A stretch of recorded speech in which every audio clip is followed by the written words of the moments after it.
Hello வணக்கம் and welcome to wrestling news Tamil channel. இந்த வீடியோவில் நம்ம அதை பற்றி பார்க்க போகிறோம் அப்படின்னா சம்மர் ஸ்லாம் 2024 நம்மளுடைய WWE ரசிகர்களுக்கு என்னெல்லாம் சர்ப்ரைசஸ் பிளான் பண்ணியிருக்கிறாங்க, என்னெல்லாம் சர்ப்ரைசஸ் நடக்கிறதுக்கு சான்ஸ் இருக்குது அப்படிங்கிற ஒரு வீடியோ தான் பார்க்க போகிறோம். ஃபஸ்ட்டு சர்ப்ரைஸ் கண்டிப்பாக வந்துட்டு சிஎம் பங்க், ட்ரூ மெக்கன்டையர், செத் ரோலன்ஸ் அப்படின்னு இந்த ஒரு மேட்சை வந்து அவங்க ட்ரிபிள் த்ரெட் மேட்சாக கண்டிப்பாக கொண்டு போகணும்.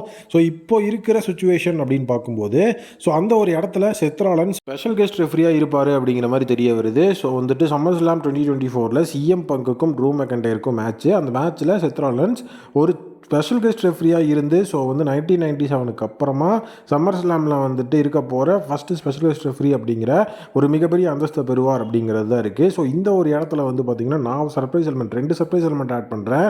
ஸோ ஒன்று வந்துட்டு ஸ்பெஷல் கெஸ்ட் ரெஃப்ரியாக இருக்க செத் ராலன்ஸ் ஆக்சிடெண்ட்டாக நம்மளுடைய ட்ரூ மெக்கன்டையர் அட்டாக் பண்ணி அதை வந்துட்டு பயன்படுத்தி சிஎம் பங்க் அந்த ஒரு மேட்சை வந்து வின் பண்ணுற மாதிரியான ஒரு ஸ்டோரி லைனை கண்டிப்பாக அவங்க வந்து கொண்டு போகலாம். இது வந்து ஃபஸ்ட்டு சர்ப்ரைஸாக இருக்கும். ஸோ செகண்ட் வந்து பார்த்திங்கன்னா செத் ராலன்ஸ் வாலண்டியராகவே வந்துட்டு சிஎம் பங்கை லாஸ் பண்ணுறதுக்காக ட்ரூ மெக்கன்டையரோடு சேர்ந்து அந்த ஒரு மேட்ச்சில் வந்து செத் ராலன்ஸ் வந்து சிஎம் பங்கை வந்து ஸ்க்ரூ பண்ணுற மாதிரி ஒரு செக்மெண்ட்டை வந்து ஆட் பண்ணலாம். ஸோ இதில் வந்து ட்ரிபிள் த்ரெட் மேட்ச் அப்படிங்கிறத கொண்டு வரணும் அப்படின்னா ஃபஸ்ட் என்ன நடக்கணும் அப்படின்னா ஸ்பெஷல் கெஸ்ட் ரெஃப்ரியாக இருக்கிற நம்மளுடைய செத் ராலன்ஸ் வந்து ட்ரூ மெக்கன்டையர் அட்டாக் பண்ணணும். ஸோ அந்த மாதிரி சுச்சுவேஷன் இருந்தால் மட்டும்தான் இதுக்கப்புறம் சிஎம் பங்க், நம்மளுடைய ட்ரூ மெக்கன்டையர், செத் ராலன்ஸ் அப்படிங்கிற இந்த 3 பேர் வச்சு ட்ரிபிள் த்ரெட் மேட்சை நம்மளால் கொண்டு போக முடியும். இதில் 2 சுச்சுவேஷன் இருக்குது. ஒன்று அவர் ஆக்சிடெண்ட்டாக அட்டாக் பண்ணுறாரு அப்படிங்கிறத வச்சு மறுபடியும் வந்து ட்ரூ மெக்கன்டையர் அவர் அட்டாக் பண்ணும்போது கோவப்பட்டு செத் ராலன்ஸ் அவர் அடிக்கிற மாதிரியான செக்மெண்ட் ஒன்று வைக்கலாம். இல்லை அவர் வந்துட்டு சிஎம் பங்குக்காக வந்து பார்த்தீங்கன்னா சிஎம் பங்கு தோக்கணும்னு சொல்லி நம்மளுடைய ட்ரூ மெக்கன்டையர் கூட சேர்ந்து மேட்ச் முடிஞ்சதுக்கு அப்புறமா மறுபடியும் நம்மளுடைய செத் ராலன்ஸ் ட்ரூ மெக்கன்டையரை அட்டாக் பண்ணிட்டு அந்த இடத்துல வந்துட்டு எனக்கு யாருமே வந்து முக்கியம் கிடையாது அப்படிங்கிற ஒரு விஷயத்துக்குள்ளே போகிற மாதிரியும் ஒரு செக்மெண்ட் ஆட் பண்ணால் கண்டிப்பாக அந்த 2ல் எது நடந்தாலும் அந்த ஒரு மேட்ச் செம இன்ட்ரெஸ்டிங்காக இருக்கும். நெக்ஸ்ட்டு வந்துட்டு நம்மளுடைய சர்ப்ரைஸ் எலமெண்ட்டாக வந்து பார்த்தீங்கன்னா world heavyweight championship match Damian ப்ரீஸ்டுக்கும் குந்தருக்கும் நடக்க போகுது. ஸோ இந்த ஒரு மேட்ச்சில் வந்து பார்த்தீங்க அப்படின்னா கண்டிப்பாக வந்து ஒரு மிகப்பெரிய சர்ப்ரைஸ் எலமெண்ட் ஆட் பண்ணணும். கண்டிப்பாக இதில் வந்து ஒரு க்ளீன் மேட்ச் அப்படிங்கிற மாதிரி விஷயத்தை வந்து நான் கொண்டு வரதுக்கு விரும்பல. ஏன்னா ஜட்மெண்ட் டே அப்படிங்கிற ஒரு டீம் அவங்ககிட்ட இருக்குது. ஸோ இந்த ஒரு சைடில் பார்த்தீங்கன்னா இம்பீரியம் அப்படிங்கிற ஒரு டீம் நம்மளுடைய சைடில் இருந்தது. குந்தர் அதில் இருந்தார். இப்போ அதில் பார்த்தீங்கன்னா வின்சி அப்படிங்கிற மெம்பர் குந்தரோட ஆர்டர்னால் வந்து பார்த்தீங்கன்னா ஸ்க்ரூ பண்ணி அவரை வந்து வெளியே அமிச்சாங்க. இப்போ வின்சி வந்து அந்த இம்பீரியம் டீமில் கிடையாது. அந்த இம்பீரியம் டீமில் இருந்து அவர் அட்டாக் பண்ணி அமிச்சதுக்கப்புறமா ஒரு தடவை கூட அவரை வந்து காட்டவே கிடையாது. அதுக்கப்புறம் வந்துட்டு என்ன நடந்தது, அதுக்கப்புறம் எப்படி வந்து அந்த ஸ்டோரி லைனை பில்ட் பண்ணுறாங்க அப்படிங்கிறதுக்குள்ளே இவருக்கு வந்து வேர்ல்டு ஹெவிவெயிட் சாம்பியன்ஷிப் வாய்ப்பு கொடுத்து இந்த ஒரு இடத்துல வந்துட்டு கொண்டு வந்து விட்டுட்டாங்க. இந்த இடத்துல வந்து வின்சி என்ன ஆனார் அப்படிங்கிறத இப்போ தான் நம்ம வந்து திங்க் பண்ண ஆரம்பிச்சிருக்கோம். அந்த ஒரு மேட்ச்சில் வின்சியோட இன்வால்மெண்ட் இருந்து வின்சி வந்து நம்மளுடைய குந்தருக்கு வந்துட்டு ஹெல்ப் பண்ணுற மாதிரியோ இல்லை அவர் வந்துட்டு நம்மளுடைய குந்தரை வந்து ஸ்க்ரூ பண்ணுற மாதிரியோ ஒரு செக்மெண்ட்டை வச்சா கண்டிப்பாக செமையாக இருக்கும். ஏன்னா அந்த இடத்துல வந்து பார்த்திங்கன்னா ஜட்மெண்ட் டேவோட இன்வால்மெண்ட் இருக்கிறதுனால இவங்க சைட்லேயும் ஏதாவது ஒன்று இருக்கணும். அதே நேரம் 3வது சர்ப்ரைஸ் எலமெண்ட்டை நான் ஜட்மெண்ட் டேவோட பிரேக்கப்பை தான் வந்துட்டு உள்ளே கொண்டு வரேன். ஜட்மெண்ட் டேவோட பிரேக்கப் இந்த டைம் எதனால் இவ்வளோ அலைவாக இருக்குது அப்படின்னு வந்து பார்த்தீங்கன்னா இப்போ லிவ் மோர்கன் உள்ளே வந்ததுக்கப்புறமா அந்த இடத்துல நிறைய விஷயங்கள் நடந்திருக்கு. ஏன்னா வந்துட்டு மாமி அப்படிங்கிற ஒரு கேரக்டரில் வந்துட்டு ரியா ரிப்ளே ஒன்றால் பண்ண முடியாத விஷயத்தெல்லாம் நான் பண்ணிட்டேன் அப்படின்னு லிவ் மோர்கன் ஆல்ரெடி டீஸ் பண்ணியிருக்கிறாங்க. அது மட்டும் இல்லாமல் நம்மளுடைய அந்த ஒரு சைடில் வந்து பார்த்திங்கன்னா நம்மளுடைய ஃபின் பேலர் லிவ் மோர்கனோடு இருக்கிற மாதிரியான செக்மெண்ட்ஸையும் அப்பப்போ நமக்கு வந்து காமிச்சிட்டே இருந்தாங்க. டாமினிக் மிஸ்டீரியோ வந்து அதிகமாக காமிச்சாலும் அந்த இடத்துல ஃபின் பேலரும் ஒரு சில இடத்துல இன்வால்வ் ஆகிருந்ததையும் நம்மளால் பார்க்க முடிஞ்சது. இப்போ அது வந்து ரியா ரிப்ளேக்கு பிடிக்கவே இல்லை. ப்ளஸ் அது மட்டும் இல்லாமல் பேபி ஃபேஸஸ் அப்படின்னு பார்க்கும்போது டோட்டல் டீமாக அப்படியே பேபி ஃபேஸாக மாற்ற மாட்டாங்க. கண்டிப்பாக 2 பேர்த்த ஹீலாக தான் மாற்றுவாங்க. அப்படி ஹீல் டர்ன் அப்படிங்கிற ஒரு விஷயம் கொண்டு வரும்போது ஜட்மெண்ட் டேக்கு டாமினிக் மிஸ்டீரியோ மறுபடியும் வந்து ரியா ரிப்ளேயோட அந்த ஒரு வாய்ப்பை வந்து தட்டி பறித்து ஏதாவது ஒன்று பண்ணுறாருன்னா இந்த இடத்துல பிரேக்கப் நிகழ்த்தி 2 பேர் ஹீலாக மாறுறதுக்கான சான்சஸ் ஹெவியாக இருக்குது. கண்டிப்பாக வந்துட்டு ஃபின் பேலர்லாம் NXTலேயே நிறைய தடவை இந்த மாதிரி வந்து டீம் அப்போடு இருக்கும்போது டக்குன்னு வந்து அவரோட டீம் மெம்பரே அட்டாக் பண்ணி ஒரு ஹீலாக சேஞ்ச் பண்ணதெல்லாம் நம்ம பார்த்துருக்கோம். அந்த ஒரு ஜட்மெண்ட் டேவோட பிரேக்கப் கண்டிப்பாக இந்த இடத்துல ஒரு இன்ட்ரெஸ்டிங் ஃபேக்டராக இருக்க போகுது. ஏன்னா இப்போ டேமியன் ப்ரீஸ்ட் நல்ல ஒரு பேபி ஃபேஸ் ரெஸ்லராக வள வந்துட்டு இருக்காரு.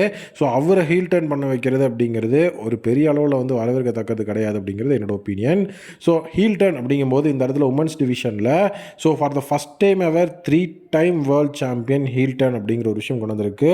யார் ஹீல் டர்ன் அப்படின்னு நான் சொல்கிறேன்னா, நம்மளுடைய இஎஸ்டி பிரியங்கா பெல்லாரோட அந்த ஒரு ஹீல் டர்னை நான் வந்து எக்ஸ்பெக்ட் பண்ணுறேன். ஸோ லாஸ்ட் டைம் பார்த்தீங்க அப்படின்னா, நம்மளுடைய பிரியங்கா பெல்லாரும் ஜாட் கார்கிலும் வந்துட்டு ஒரு டாக் டீம் பார்ட்னர்ஸாக இருந்து ஃப்ரைடே நைட் ஸ்மாக் டவுனில் ஒரு டாமினன்ட் டியோவாக வந்துட்டு உமன்ஸ் டாக் டீம் சாம்பியன்ஷிப் எல்லாம் வின் பண்ண டியோ தான் அவங்க. பட் ஆனால் வந்து பார்த்தீங்கன்னா, அதுக்கப்புறமா அன்ஹோலி யூனியனோட அந்த ஒரு டீம் கிட்ட வந்து அவங்க லூஸ் பண்ணிட்டாங்க. ஸோ ஆல்பா ஃபேர் அண்ட் இஸ்லாட் டேவன் அப்படின்னு சொல்லி அவங்க 2 ரெஸ்லர்ஸ் இருந்து அந்த ஒரு டீம்கிட்ட வந்துட்டு அதுக்கப்புறம் அவங்க வந்து லூஸ் பண்ணாங்க. அதுக்கப்புறம் ட்ரிபிள் த்ரெட் மேட்ச் அப்படிங்கிற ஒரு விஷயம்லாம் இருந்தது.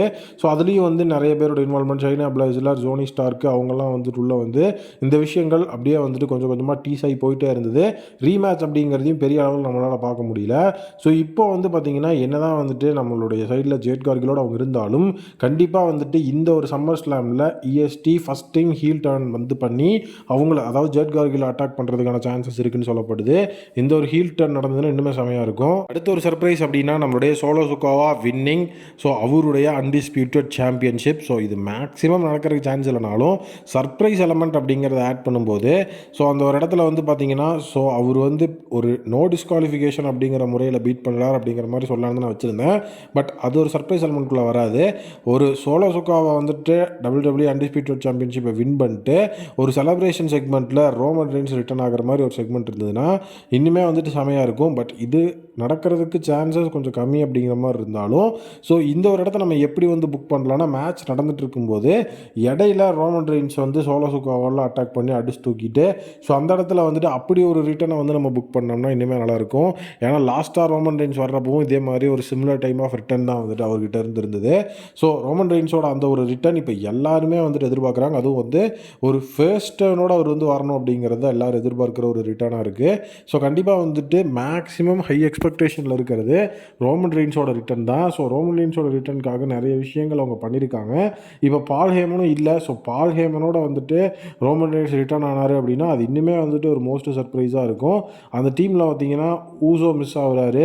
ஸோ அந்த ஒரு இடத்துல வந்து ஆல்ரெடி நம்ம ஊசோவோட ரிட்டர்னை எப்படி புக் பண்ணுவோம் அப்படிங்கிற மாதிரி விஷயத்தையும் வந்து போட்டிருந்தோம். ஸோ ரோமன் ரெயின்ஸ் உள்ளே வர்றது அப்படிங்கிறது தான் ஒரு மிகப்பெரிய விஷயம். பட் அவர் வந்து என்ன பண்ணுறார் அப்படிங்கிறது மெயினாக ஒரு மிகப்பெரிய ஆஸ்பெக்டாக சர்ப்ரைஸாக நான் பார்க்குறேன். Next surprise the final boss ராக்கோட ரிட்டர்ன். ஸோ ராக் வந்து ஆல்ரெடி வந்து சொல்லிட்டு தான் போனார், நீ வந்து எப்போ சாம்பியனாக இருக்கிறியோ நான் வரப்போ நீ சாம்பியனாக இருந்தால் அவனோட சாம்பியன்ஷிப்புக்கு நான் மோதுவேன் அப்படின்னு சொல்லிட்டு தான் போனார் கோடி ரோட்ஸ் கிட்ட. ஸோ சம்மர் ஸ்லாமில் நம்மளுடைய ராக் வந்து ரிட்டர்ன் வந்து ஸோ அந்த ஒரு இடத்துல அவர் வந்துட்டு இப்போ இருக்கிற பிரெட் லைனை வந்து அட்டாக் பண்ணுற மாதிரி ஒரு செக்மெண்ட்டை வச்சா இனிமேல் நல்லாயிருக்கும். ஸோ எப்படியுமே வந்துட்டு ராக் ரிட்டர்ன் அப்படின்னா நிறைய விஷயங்கள் அவங்க சர்ப்ரைஸ் எலமெண்ட்டை வந்து ஆட் பண்ணுவாங்க. பட் இந்த இடத்துல அவர் பிளட் லைனோட சேர்ந்து ஒர்க் பண்ணுற மாதிரியான செக்மெண்ட்டை கண்டிப்பாக ஆட் பண்ண முடியாது. ஏன்னா சோலோ சுகாவோட கேரக்டர் ரொம்ப டாமினண்ட்டாக காட்டிகிட்டு இருக்கிறதுனால ஸோ லாஸ்ட் டைம் அவர் பிட் லைனோட சேர்ந்து ஒர்க் பண்ணுற மாதிரி இந்த தடவை வந்து அந்த மாதிரியான செக்மெண்ட் வைக்க முடியாது. அதனால் அவர் அட்டாக் பண்ணிட்டு கோடி ரோட்ஸை சேலஞ்ச் பண்ணுற மாதிரியான செக்மெண்ட் இருந்ததுன்னா இன்னுமே நல்லாயிருக்கும். ஏன்னா பெருசாக யாருமே ரோமன் ரெயின்ஸோட ரிட்டர்ன் அப்படிங்கிறத தாண்டி ராக்கோட ரிட்டர்ன் வந்து யோசிக்கவே இல்லை. ஸோ அதனால் ராக்கோட ரிட்டர்ன் வச்சா அது இன்னுமே வந்து செம சர்ப்ரைஸாக இருக்கும் அப்படிங்கிறது என்னோட ஒப்பீனியன். ஸோ இதெல்லாம் தான் இந்த ஒரு சம்மர் ஸ்லாம் 2024 என்னுடைய சர்ப்ரைஸ் அப்படிங்கிற ஒரு மிகப்பெரிய விஷயமாக நான் வந்து பார்க்குறது. ஏன்னா சம்மர் ஸ்லாம் நிறைய தடவை மாசான சர்ப்ரைசஸ் எல்லாம் கொடுத்துருக்கு. ஸோ இந்த வருஷம் நீங்கள் எக்ஸ்பெக்ட் பண்ணுற சர்ப்ரைஸ் அண்ட் இந்த மாதிரி ஒரு விஷயம் நடந்ததுன்னா செம்மையாக இருக்கும் ப்ரோ அப்படின்னா அது என்ன அப்படிங்கிறத கமெண்ட் செக்ஷனில் மறக்காமல் கமெண்ட் பண்ணுங்கள்.